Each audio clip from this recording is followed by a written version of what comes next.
చూస్తున్నాం. మార్కాపురం జిల్లాలో tipper lorry ప్రమాదంలో మొత్తం 13 మంది అక్కడికక్కడే సజీవ దహనమయ్యారు. రాయవరం దగ్గరున్న పలకల క్వారీ దగ్గర తెల్లవారుజామున ఈ ఘటన చోటు చేసుకుంది. ప్రయాణికులంతా కూడా నిద్రలో ఉండగా ఈ ఘోరం చోటు చేసుకుంది. ప్రమాద తీవ్రతకు మంటల్లో బస్సు కాలిపోయింది. మృతుల సంఖ్య ఇంకా పెరిగే అవకాశం కనిపిస్తోంది.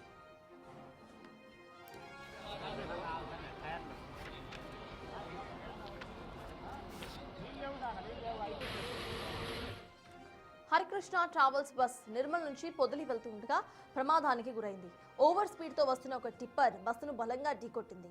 బస్సు డీజిల్ ట్యాంక్ పగిలిపోయి మంటలు చెలరేగాయి. నిమిషాల వ్యవధిలోనే బస్సంతా కూడా మంటలు వ్యాప్తి చెందాయి. ఏం జరిగిందో తెలుసుకునే లోపే ప్రయాణికులు మంటల్లో చిక్కుకుపోయారు. ప్రమాదం జరిగిన వెంటనే టిప్పర్ డ్రైవర్ ఎస్కేప్ అయినట్టు సమాచారం.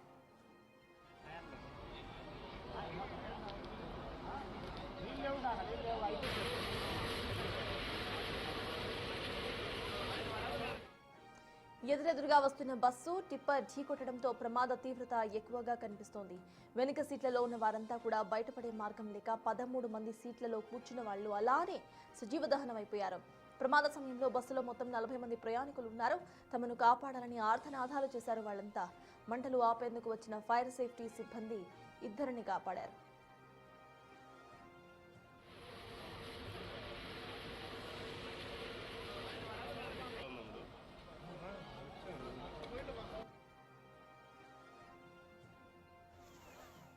రాయవరం దగ్గరున్న పలకల క్వారీ దగ్గర మలుపు తిరిగే సమయంలో ఈ ఘోర ప్రమాదం చోటు చేసుకుంది. బస్సులో వెనుక భాగంలో ఉన్న వారే ప్రమాద తీవ్రతకు బలయ్యారు. బయటపడే మార్గంలో ఆర్తనాదాలు చేస్తూ మంటల్లో కాలిపోయారు వాళ్ళు. చీమకుర్తి నుంచి కంకర లోడ్తో వస్తున్న టిప్పర్ ప్రయాణికులతో వస్తున్న ట్రావెల్స్ బస్సును చీకొట్టింది. మృతులు కనిగిరి, పామూరుగా చెందిన వారుగా గుర్తించారు.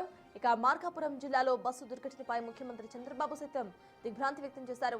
టిప్పర్ ప్రైవేట్ ట్రావెల్స్ బస్సు ఢీకొట్టిన ఘటనలో బస్సులోని పలువురు ప్రయాణికులు సజీవ దహనం కావడం తీవ్ర విచారకరమని వ్యక్తం చేశారు. ఆయన ప్రమాదంపై ముఖ్యమంత్రి అధికారులతో మాట్లాడారు కూడా. గాయపడిన వారికి అందుతున్న వైద్య సహాయంపై ముఖ్యమంత్రి సమాచారాన్ని అడిగి తెలుసుకున్నారు. మృతుల సంఖ్య ఇంకా పెరిగే అవకాశం ఉందన్న సమాచారంపై ముఖ్యమంత్రి ఆందోళన వ్యక్తం చేశారు. అయితే ప్రమాదానికి కారణాలపై సమగ్ర విచారణ జరిపి నివేదిక సమర్పించాలని అధికారులను ఆదేశించారు సీఎం.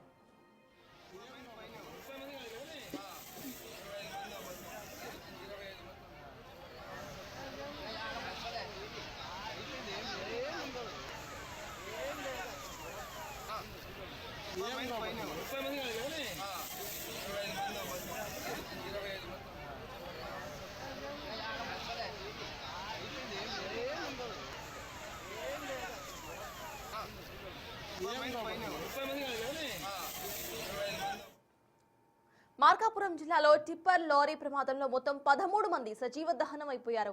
రాయవరం దగ్గరున్న పలకల క్వారీ దగ్గర తెల్లవారుజామున ఈ ఘటన చోటు చేసుకుంది. అయితే ప్రతిసారి కూడా మనము బస్ యాక్సిడెంట్స్ కు సంబంధించిన ఫ్రీక్వెన్సీ చూస్తే తెల్లవారుజామున చోటు చేసుకోవడం, ఎక్కువగా కూడా స్లీపర్ ట్రావెల్స్ బస్సుల్లోనే ఇవన్నీ కూడా చోటు చేసుకోవడం అండ్ ప్రైవేట్ ట్రావెల్స్ బస్సులు ఇలాంటి టిప్పర్ లారీ నుండి కొట్టుకున్నప్పుడు ఇటువంటి ప్రమాదాలు చోటు చేసుకోవడం మనం చూస్తూనే ఉన్నాం. తప్పు ఎవరిదైనా సరే, నిర్లక్ష్యం ఎవరిదైనా సరే, పదుల సంఖ్యలో ప్రాణాలు పోతూనే ఉన్నాయి. ఆ తర్వాత అధికారులు వస్తారు, మామూలుగానే సంతాపాన్ని వ్యక్తం చేస్తారు, ఎక్స్గ్రేషియా ప్రకటిస్తారు, వైద్య సహాయాన్ని సైతం అందిస్తామంటారు. కానీ ఆ తర్వాత ఎలాంటి జాగ్రత్తలు సైతం తీసుకోరు. ఈసారి మనం చూస్తున్న ఈ యాక్సిడెంట్ కు సంబంధించి కూడా మనం ఒకసారి డీటెయిల్ గా చూస్తే మలుపు దగ్గర ఎటువంటి సైన్ బోర్డ్స్ లేవు అనేది అర్థమవుతోంది. సైన్ బోర్డ్స్ లేవు. స్పీడ్ కంట్రోల్ చేయడానికి అక్కడ బంపర్స్, ఏవైతే స్పీడ్ బ్రేకర్స్ ఉంటాయో అవి కూడా లేవు. ఎదురెదురుగా వస్తున్న ఆ టిప్పర్ అండ్ బస్ ఢీకొట్టుకోవడంతో 13 మంది చనిపోయారు. ఇక్కడ అసలు ఈ తప్పు అనేది ఎవరిది అనేది మనం ఒకసారి గమనించుకుంటే అక్కడ డ్రైవర్ల నిర్లక్ష్యంతో పాటు అధికారుల నిర్లక్ష్యం కూడా కొట్టొచ్చినట్టు కనిపిస్తోంది. కానీ ఇప్పుడు ఈ ప్రమాదం జరిగిన వెంటనే యాక్సిడెంట్ జోన్ అంటూ కూడా ఒక బోర్డు అక్కడ తగిలిచ్చేస్తారు. ఆ తర్వాత మళ్ళీ మామూలుగానే పరిస్థితి మారిపోతుంది. మళ్ళీ ఇంకొక యాక్సిడెంట్ జరిగినప్పుడు మళ్ళీ సీఎం, పీఎం అందరూ కూడా పోస్టులు పెడతారు. ట్విట్టర్లో ట్వీట్లు చేస్తే కానీ సరిపోతుందా? గ్రౌండ్ లెవెల్లో అసలు ఏం జరుగుతుంది అనేది ఎందుకు ఏ ఒక్క అధికారి కూడా పట్టించుకోవడం లేదు.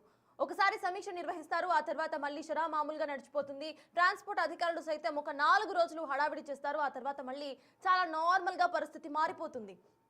స్లీపర్ బస్సులకు మనం ఒకసారి గుర్తు తెచ్చుకుంటే ఎటువంటి కొన్ని వెస్టర్న్ కంట్రీస్లో అసలు స్లీపర్ బస్సెస్కి పర్మిషన్సే లేవు. అండ్ మన దేశంలో మనం ఒకసారి చూసుకుంటే జస్ట్ సీటర్ బస్సెస్ను కొనుగోలు చేసి వాటిని స్లీపర్ బస్సెస్ కింద మోడిఫై చేసి రోడ్ల మీద తిప్పేస్తున్నారు. మరి అసలు ట్రాన్స్పోర్ట్ ఆఫీసర్స్ ఏం చేస్తున్నారు?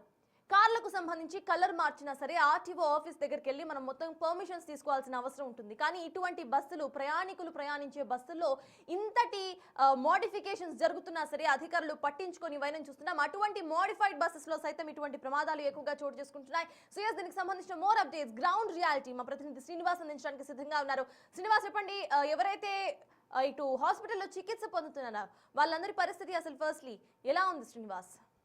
సప్తాజ్, ఈ ప్రమాదానికి సంబంధించి మనం గమనించినట్లయితే తెల్లవారుజామున హరే కృష్ణ ట్రావెల్స్ చెందినటువంటి ఏసీ స్లీపర్ బస్సు, అదేవిధంగా ఎదురుగా వస్తున్నటువంటి కంకర్ ట్రిప్పర్ లారీ ఎదురెదురుగా ఢీకొనడంతో మూలమలుపు వద్ద ఈ ప్రమాదం చోటు చేసుకుంది. ఇద్దరు డ్రైవర్లు అధిక వేగంతో నిర్లక్ష్యంగా వాహనాలు నడుపుతున్నారని ప్రాథమికంగా అంచనాకు వచ్చినప్పటికీ, అది మన కంటి ముందు కనిపిస్తున్నప్పటికీ కనపడనటువంటి ఎన్నో దాగిన నిజాలను అయితే మనం ఇక్కడ గమనించవచ్చు.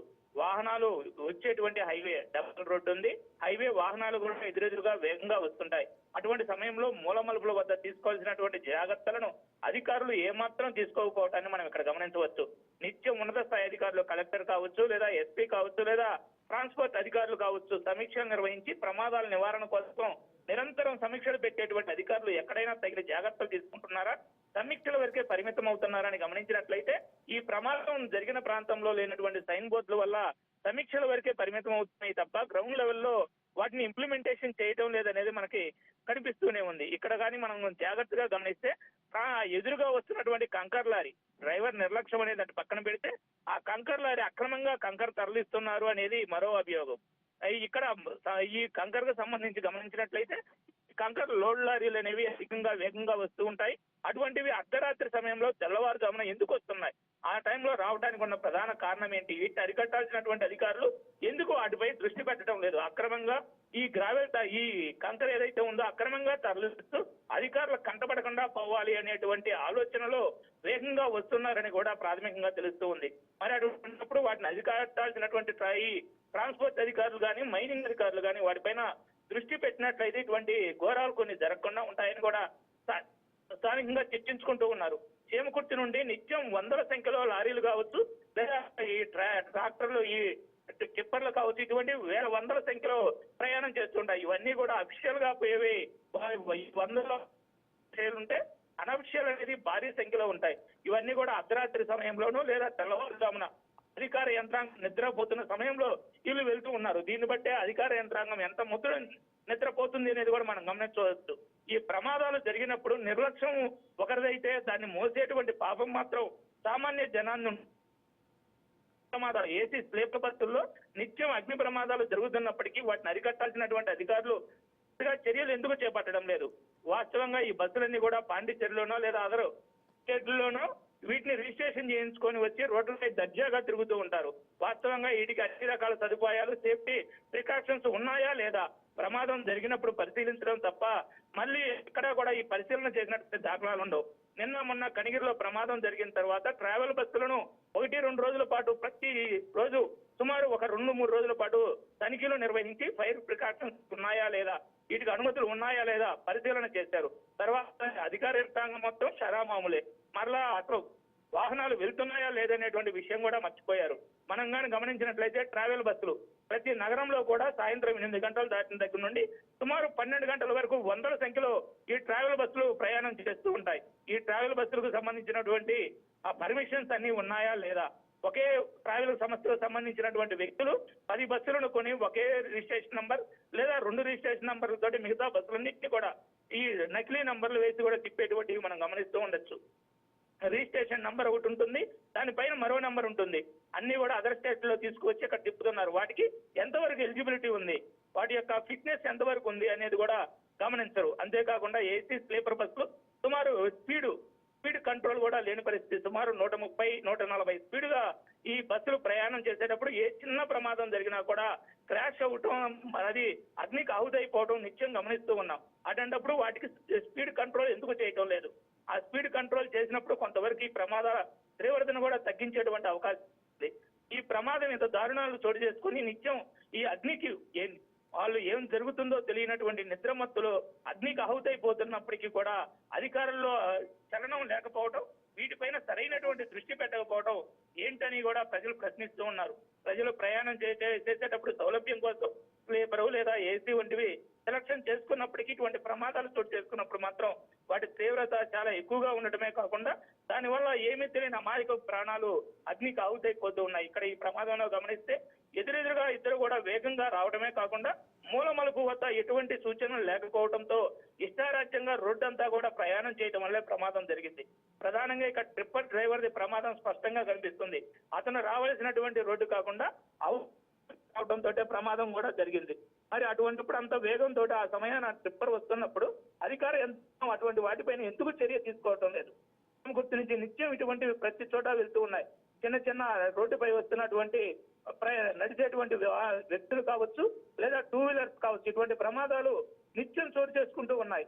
ఇవి పట్టించుకొని వాటిని కానీ అదుపు చేసి ఉన్నట్లయితే ఈ రోజు ఇటువంటి పదుల సంఖ్యలో జరిగేటువంటి ప్రమాదాలు, పదుల సంఖ్యలో పోయేటువంటి ప్రాణాలను కాపాడే మరి ట్రాన్స్పోర్ట్ ప్రయత్నం చేయడం లేదు. వాళ్ళు చేయాల్సినటువంటి తనిఖీలను ఎందుకు చేయడం లేదు? ఓవర్లోడ్ పై ఎందుకు యాక్షన్ తీసుకోవడం లేదు?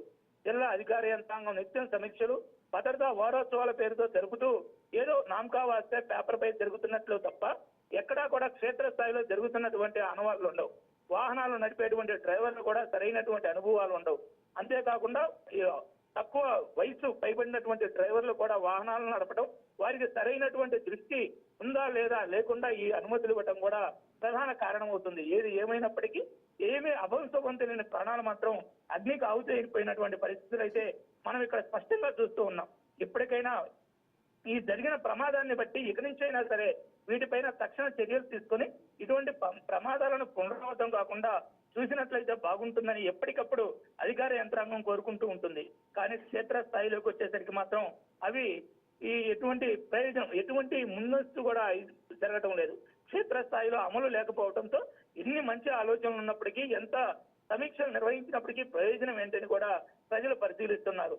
ఇది చూసుకున్నట్లయితే నెలలో కనీసం 10 రోజుల పాటు పోలీస్ యంత్రాంగాన్ని ఎస్పీ ప్రతిరోజు మానిటరింగ్ చేస్తూ తను మానిటరింగ్ చేసేటప్పుడు కేసులపైన అదే విధంగా రోడ్డు ప్రమాదాల పైన కూడా నిత్యం మరి అటువంటి సమయంలో ఇటువంటి సైన్ బోర్డులు ఏర్పాటు చేయడం, స్పాట్ ఏదైతే బ్లాక్ స్పాట్లు ఉన్నాయో వాటిని గుర్తించి అక్కడ ప్రత్యేకమైనటువంటి చర్యలు చేపట్టడం ఎందుకు చేయటం లేదు? పేపర్ రూపంలో సమీక్షలు నిర్వహించినటువంటి అధికారులు ఇవి కూడా చేస్తే బాగుంటుంది అంటున్నారు. అయితే ప్రమాదం జరిగిన తర్వాత కానీ సప్తాహం మనం గమనించినట్లయితే ఇప్పటికే సత్యకుమారు, అదేవిధంగా గొట్టుపాటి రవికుమార్, బాల వీరాంజనేయ స్వామి ముగ్గురు మంత్రులు కూడా స్పందించడం జరిగింది. వీరితో పాటు నారా లోకేష్ కూడా స్పందించారు. క్షతగాత్రులకు మంచి వైద్యం అందిస్తున్నారు, మృతులకు ఎక్స్‌గ్రేషియా ఇస్తున్నారు. అంతవరకు అయితే ఆనందం. కానీ దాని ముందు పరిణామం వీటిని అడ్డుకునే ప్రయత్నం కానీ చేస్తే బాగుంటుంది అంటున్నారు సప్తాహ్. ఎస్ శ్రీనివాస్, మిమ్మల్ని మళ్ళీ మోర్ డీటెయిల్స్ కోసం కాంటాక్ట్ అవుతాం. సో ఎస్, అధికారులు ఇలా స్పందిస్తూనే ఉంటారు, వీళ్ళకి మంచి వైద్యాన్ని అందిస్తామంటూ చెప్తూనే ఉంటారు. కానీ గ్రౌండ్కి వచ్చేసరికి ఫర్దర్గా ఇలాంటి యాక్సిడెంట్స్ జరగకుండా ఎలాంటి చర్యలు తీసుకుంటున్నారు దీని గురించి మాత్రం అధికారులు పట్టించుకోరు. గాల్లో వదిలేస్తూ ఉంటారు. 4 రోజులు తనిఖీలు చేస్తారు, ఆ తర్వాత మళ్ళీ నార్మల్గా పరిస్థితి